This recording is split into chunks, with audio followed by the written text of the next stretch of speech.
शहर आई देहात। हाल ही में रोहन की शादी निर्मला नाम की लड़की से हुई थी। निर्मला गांव की लड़की थी। रोहन के पिता और निर्मला के पिता दोनों बचपन के दोस्त थे।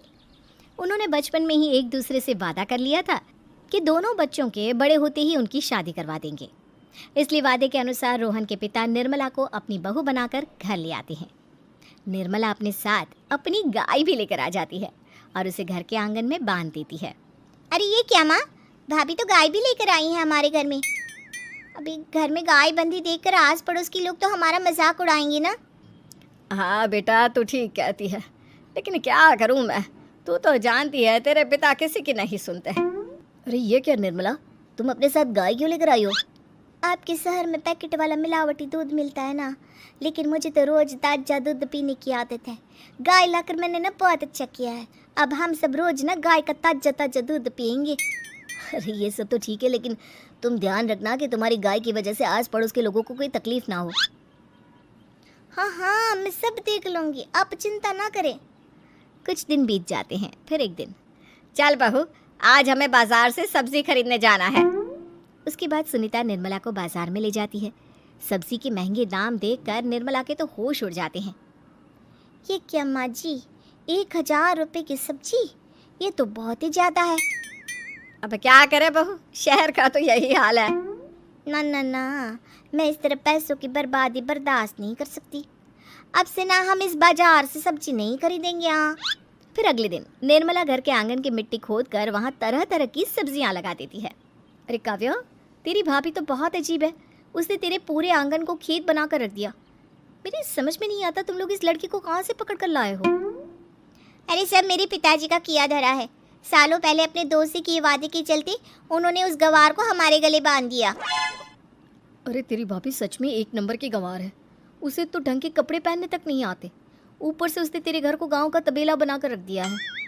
उन औरतों की बातें सुनकर काव्या को बहुत बुरा लगता है। फिर वो अपने भाई रोहन से इस बात की शिकायत करने लगती है। रोहन निर्मला को समझाने की बहुत कोशिश करता है, लेकिन निर्मला के आगे उसकी एक नहीं चलती। फिर एक दिन रोहन निर्मला को एक शादी में ले जाता है।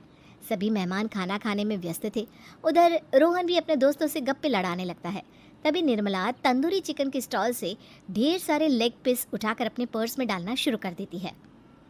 घर जाने के बाद इसे फ्रिज में रख दूंगी और कल सुबह मैं चीज़ सिखाऊंगी।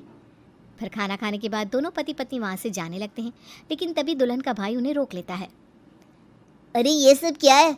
मैंने यहाँ खाना खाने के लिए सबको बुलाया था, खाना चोरी करने के लिए नहीं। तुमने पर्स में जो चिकन के लेग पीस छुपा रखे ना, चलो बाहर निकालो उन्हें। दुल्हन का भाई फौरन निर्मला से पर्स छीनकर सारे लेग पीस बाहर निकाल लेता है। मैंने इतना खर्चा करके खाने पीने का इंतजाम किया है और तुम हो कि यहाँ से खाना चोरी करके ले जा रही हो? शर्म आनी चाहिए तुम्हें। वहाँ मौजूद सभी लोग निर्मला को भला बुरा कहने लगते हैं। अपनी बेइज्जती होते देख रोहन दुल्हन के भाई से माफ़ी मांगकर निर्मला को घर ले आता है। निर्मला, आज तुमने सबके सामने मेरी नाक कटवा दी।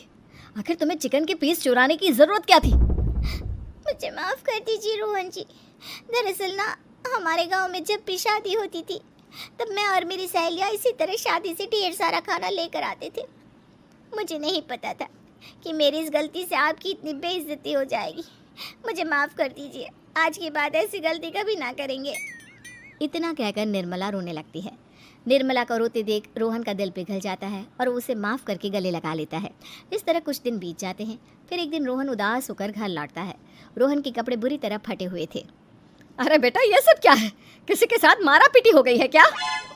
नहीं माँ, आज हमारी ज़िंदगी का सबसे बुरा दिन है। म्यूनसिपालिटी वालों ने हमारी दुकान तोड़ दी। आज से हमारी आमदनी पूरी तरह बंद हो गई। हे भगवान, हमने तो किस्त पर ढेर सारा सामान ले रखा है। अब हम सारे सामान की किस्त कैसे चुकाएंगे? मेरी तो सोचने समझने की शक्ति ही खत्म हो गई। पता नहीं आगे हमें और कितनी मुसीबत झेलनी पड़ेगी। आप सबको ना चिंता करने की जरूरत ना है, मैं सब ठीक कर दूंगी। तो कहना क्या चाहती है बहू? हम ना बोल कर नहीं बल्कि करके दिखाएंगे। हाँ।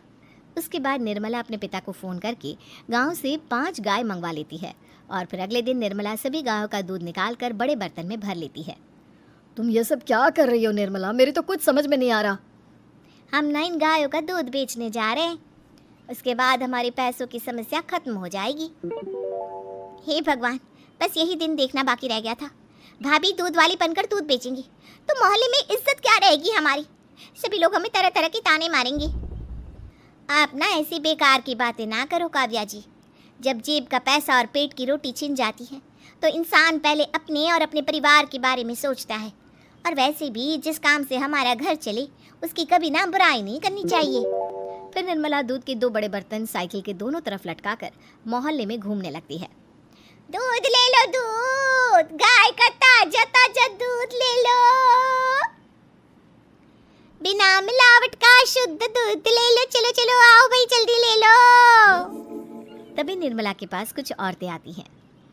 अरे तुम तो सुनीता की बहू हो ना, तुम इस तरह सड़क पर दूध क्यों बेच रही हो? निर्मला उन दोनों औरतों को अपने घर के हालातों के बारे में सब बता देती है। देखिए, मैंने ना अभी अभी गाय का ताजा दूध निकाला है। आप सब तो रोज पैकेट का दूध पीती हो, आज गाय का ताजा दूध पी कर देखिए, इसकी ना बात ही कुछ और है। हाँ बहू, मुझे तुम्हारी बात समझ में आ गई। लाओ, मुझे 2 लीटर दूध दे दो। उस औरत की देखा देखी बाकी औरतें भी निर्मला से दूध खरीदना शुरू कर देती है। थोड़ी ही देर में निर्मला सारा दूध बेचकर ढेर सारे पैसे इकट्ठे कर लेती है। उसके बाद निर्मला घर जाकर सारे पैसे अपनी सास को पकड़ा देती है। अरे बहू, इतने सारे पैसे! सच में तेरा आइडिया तो काम कर गया। अरे माँ जी, आप तो बस देखती जाइए, कुछ ही दिनों में मैं अपने घर की सारी समस्या खत्म कर दूंगी। हाँ। फिर अगले दिन से निर्मला गायों के गोबर से ढेर सारे उपले तैयार करके बेचना शुरू कर देती है। निर्मला को पैसे कमाते देख रोहन के अंदर भी हिम्मत आ जाती है और वो भी दूध बेचने का फैसला करता है। निर्मला के कहने पर उसके पिताजी कुछ और गायों का बंदोबस्त कर देते हैं। इस तरह दोनों पति पत्नी मिलकर दूध बेचना शुरू कर देते हैं। कुछ ही महीनों में उनका दूध का व्यापार खूब फल फूल जाता है। इसके चलते रोहन एक बड़ी दूध की डेयरी भी खोल लेता है। पिताजी, जब आपने निर्मला से मेरी शादी करवाई थी तब मैं मन ही मन आपको कोसा करता था, लेकिन आज मेरी समझ में आया कि आपका फैसला बिल्कुल सही था। आज अगर निर्मला ना होती तो पता नहीं हमारा क्या हाल होता। हाँ बेटा, तू ठीक कहता है, हमारी बहू ने तो हमें उजड़ने से बचा लिया। भगवान ऐसी बहू सबको दे। इस तरह निर्मला की समझदारी के चलते सब कुछ ठीक हो जाता है और वो सभी हंसी खुशी अपना जीवन जीने लगते हैं।